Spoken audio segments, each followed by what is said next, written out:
Hello, welcome back to another episode of the Menswear Style Podcast. I'm your host, Pete Brooker, and today on the show, I'm speaking to Sebastian Öhrn. He is the founder of Myrqvist. You might remember we had Sebastian on around about 2020, I want to say. So a while ago, and it's great to catch up with him. Myrqvist, just a quick recap. The journey of Myrqvist started in 2016. It started small, like most things do, but with a very precise idea to craft quality footwear in a timeless design and at a reasonable price. A product that could withstand both the test of time as well as the test of trends. The Scandinavian design, the attention to the finest of details, and the very best of materials from top tanneries in the world are at the very core of their business. Much thanks to this, they were rewarded as the fastest growing footwear brand of Sweden in 2020.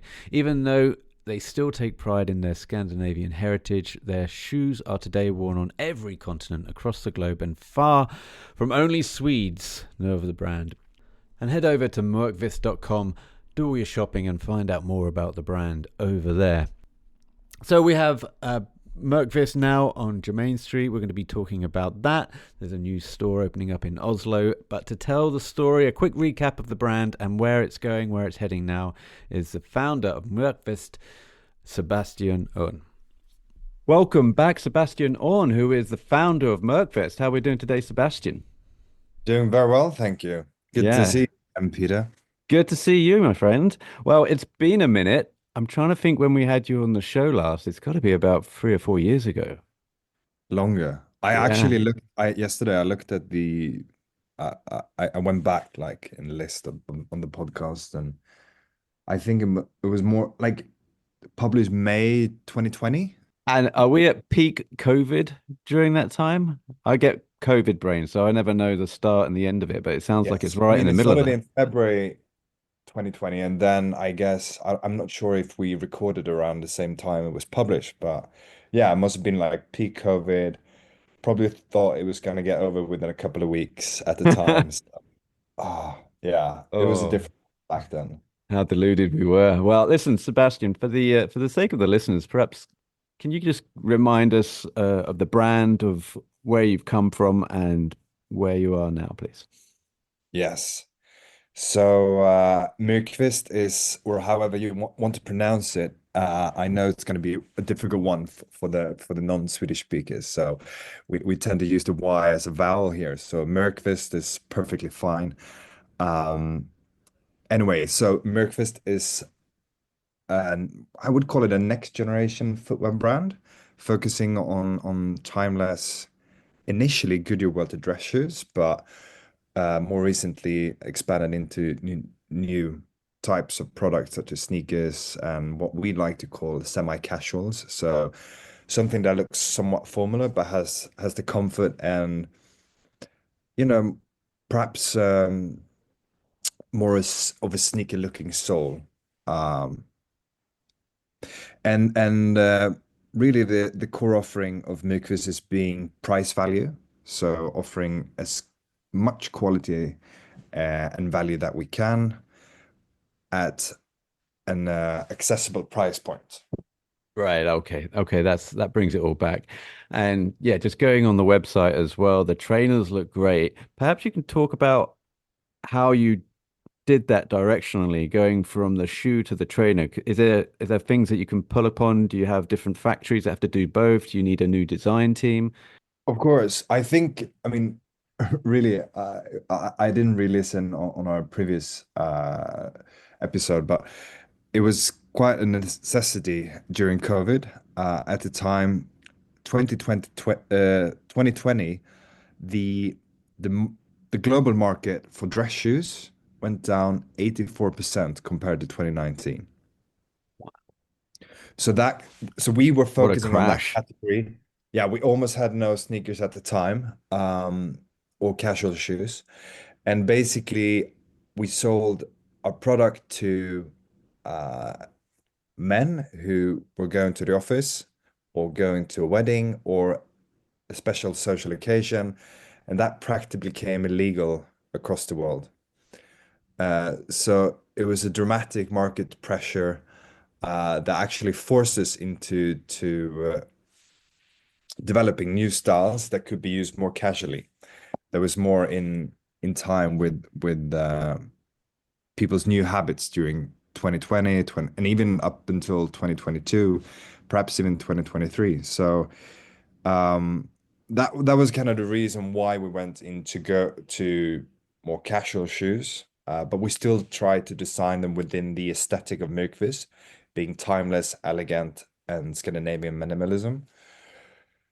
Um, Obviously, or not is not necessarily obviously, but uh, typically factories that we work with specialize in different constructions, and sneakers and trainers being not Goodyear welted construction would like to find a factory that s specializes in that.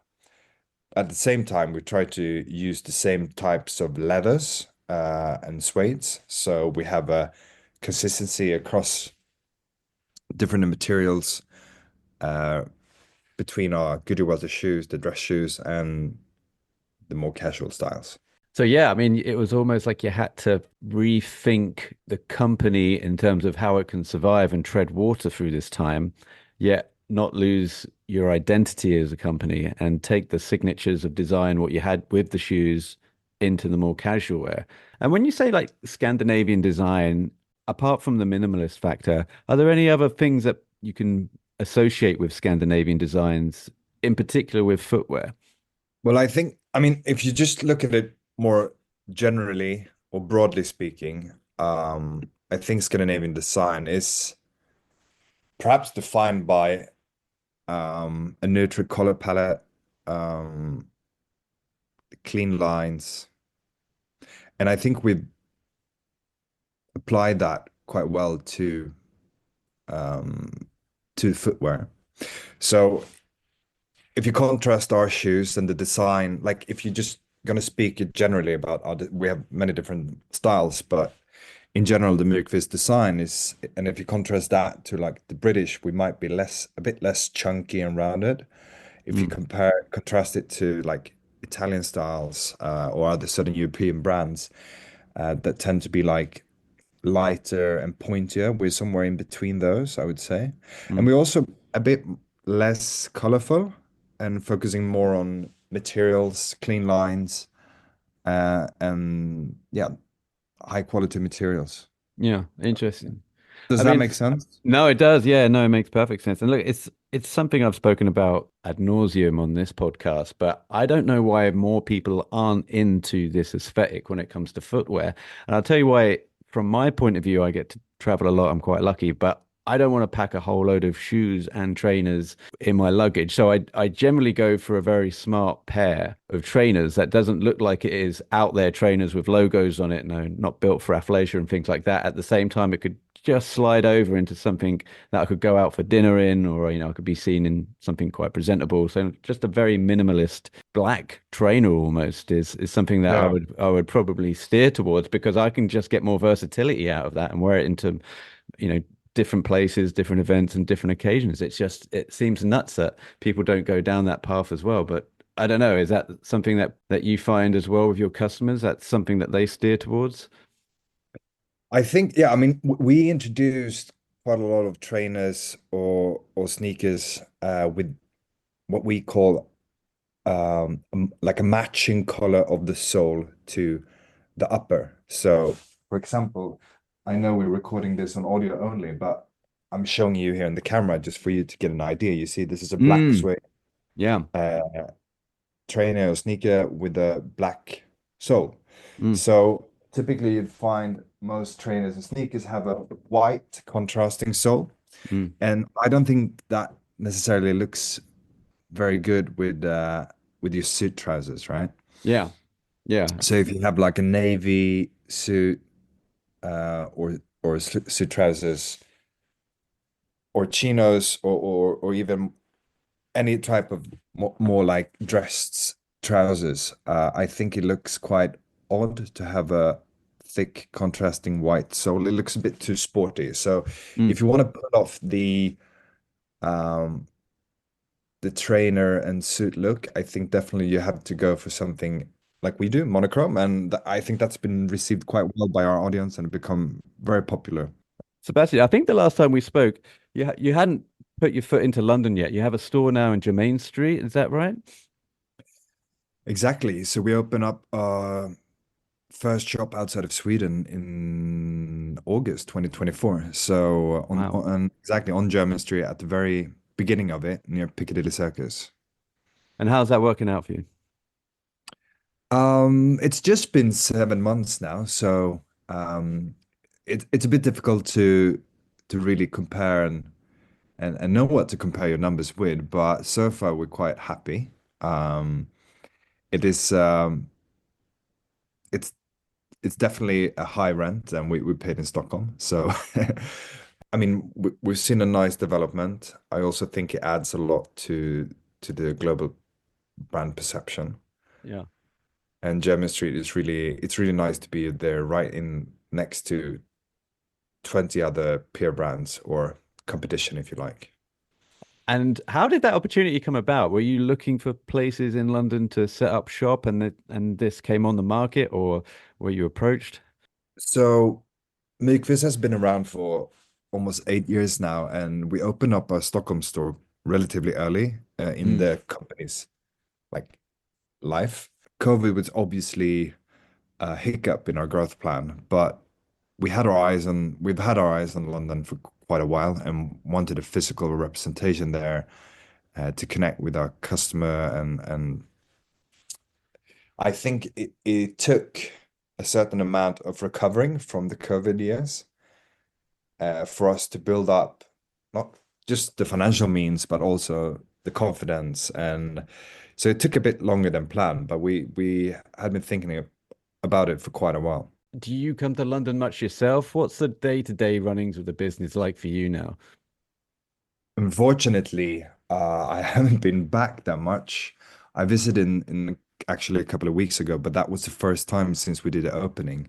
Right. And our store manager, Kit, who's running the shop over there, he's doing a tremendous work. So he has given me no reason to come and babysit him, which is quite sad because I do like London. I'd like to have an excuse to come there more often, but in generally, I'm traveling quite a lot, so I'm trying to cut down on just traveling days. And yeah, it's all about prioritizing. Yeah. Oh, that's a good sign for Kit. Yeah, it's always a good sign when the manager doesn't have to come down and crack the whip. Exactly. It's been great catching up with you, and the website looks like it's also come on leaps and bounds as well. So, it's really nice to navigate around. The imagery is really strong. What Yeah. are the next plans in store for you for 2025, especially, would you say, with the brand? So the big news, and we announced this just 1 or 2 weeks ago, is that we're opening up a third store. It's going to be in Oslo, Norway. Nice. So that's going to come to life late this spring, so just in a few months. We're still working out the contractors and everything to do the shop fit, so it's a Great. bit difficult to say exactly like the opening date now, but obviously we have an ambition to open up as soon as possible. But we have a place, we sign everything, and so that's going to be a big step for us, opening up a third retail space. Um, and then obviously we are adding on a few more styles for the spring. We've invested a lot in developing our own proprietary components and materials, and it's nice to finally see them roll into production. Mm, So, for you to get a better idea of what I mean with that is that previously or in the beginning of the brand's journey, we tended to use, for example, soles that were open to any brand to use. Lately, we have been investing in um, sorry, I'm losing the word here in English. that's right. Like in the molds, that's what it's called, to make for example, the rubber soles. So um, if I show you here in the camera, you can see this is our own like design that we own and only we can use it. Mm. Uh, Yeah, that looks fantastic. Yeah. and that allows you to, for example, when it comes to a casual cemented shoe, like this one I'm holding in, or a trainer for that matter, uh, the shape of the foot. Mm. is defined by the last, and the shape of the last is defined by the sole. So if you don't design your own proprietary components, you cannot really make the design exactly how you want it. You Yeah. have then you are restricted by what's open in the market for components.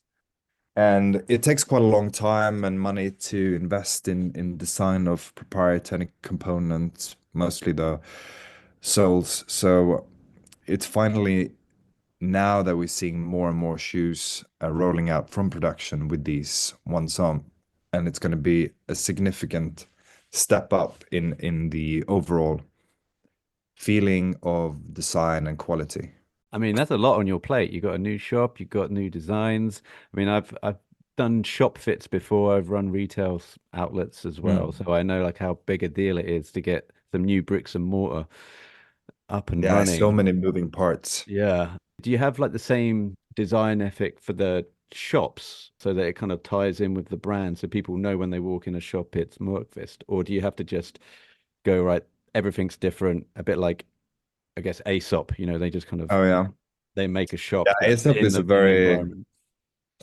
Aesop has done the retail quite well, I think. For us, we're not that we're trying to build a store design that is more consistent across our shops. Mm, However, the London shop and is gonna look it's gonna be influential on the Oslo shop, whereas the Stockholm shop we was our first one, and it's it's restricted about what interior we have there, and we're actually currently re looking at redoing revamping the Stockholm shop as well. So right. they're gonna be like some significant elements of how we design our shops. For example, we use a shelving system as part of the surface design of the walls, where we also use that we also has a practical use of fitting our inventory.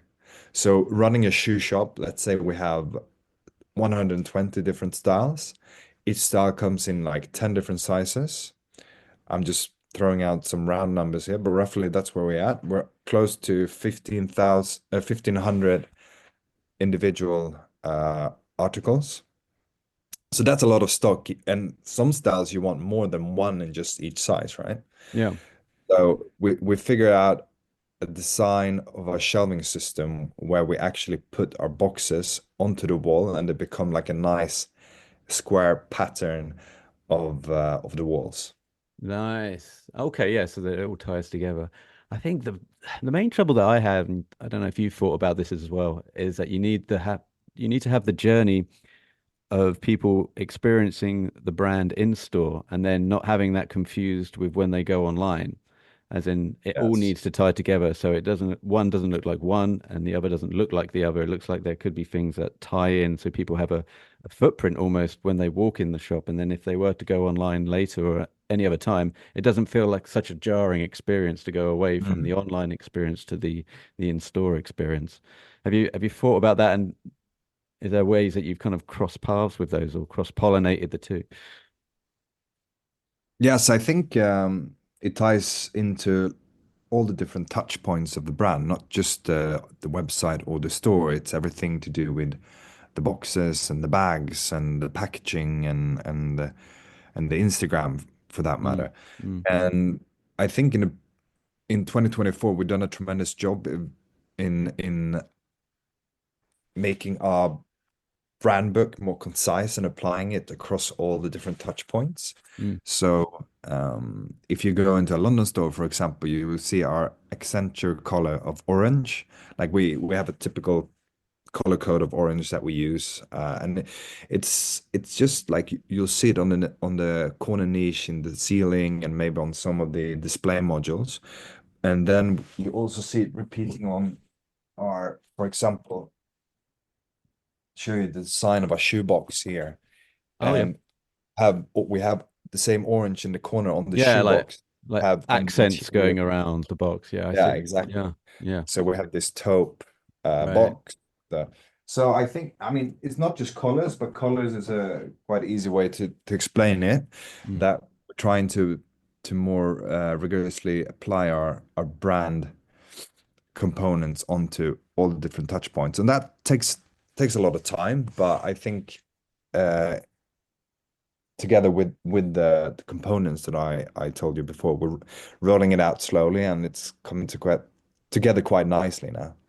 Okay, Sebastian, listen, I've been fascinated listening and catching up as well with the brand. I can't wait to get back down to Jermaine Street and see and shop. But I want to ask before we call time on this, has anyone ever confused you with Henry Cavill from Mission Impossible Rogue Nation, especially with the moustache? You know the one I mean, the Walker, I think he was called in that one. Yeah. I've heard Henry Cavill before, but not that specific character. All right, I'm going to send you an image from the That's the film. So, compliment. I'm, Yeah. oh yeah, yeah. Hey, it's not a bad thing. I mean, to be Yeah. like, Is it true that he's going to be the next James Bond?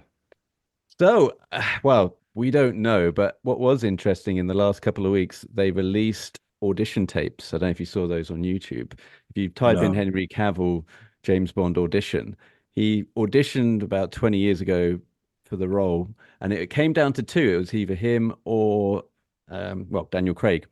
And apparently it got to the wire, and obviously Daniel Craig got the gig. But I mean, he was really young when he did these auditions, so he's still in the Yeah, running. I I was mean, going to say 20 years ago. yeah, yeah. I mean, so Casino Royale came out 2006, so these audition tapes were about 2005. But he's still in the running. I Well, think he's how about, old is he? Is I think he? he's about 40. I want to say 43, maybe. It's early 40s. I mean, like Daniel Roger Moore Craig was like is 44 is what, when. mid 50s? Oh yeah, Daniel Craig is about 52 now or 53. But yeah, he's definitely out of the game now, Daniel Craig. So it's up for grabs. So Yeah, I mean, maybe you want to yeah. hand in your resume, you know. Yeah, Eon have got their headquarters down Piccadilly. It's just over the road from you down there at Jermaine Street. exactly. Tell you what, you're too modest, Sebastian. I'll send it in on your behalf. Next time I'm passing, I'll just drop a photo of you through the letterbox of Ian Productions and with your contact details. But listen, Thank you, Peter. it's been great catching up. Myrqvist.com, the place to go. We'll put all the links in the show notes. And even if you're not in London or you're not in Sweden and you don't have the opportunity to drop in the shop, I do recommend just going online and having a look at these beautiful statement footwears. And in the meantime, next time you're in London, please give me a shout, Sebastian. We'll go out for coffee. Will do, Peter. All right, Yeah. it was great talking to you. And you, take care.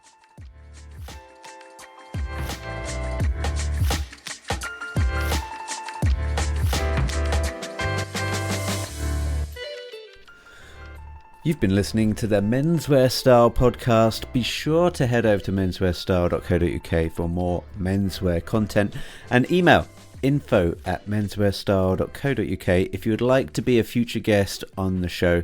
Finally, please help support the show by leaving a review on iTunes or wherever you're listening to this podcast.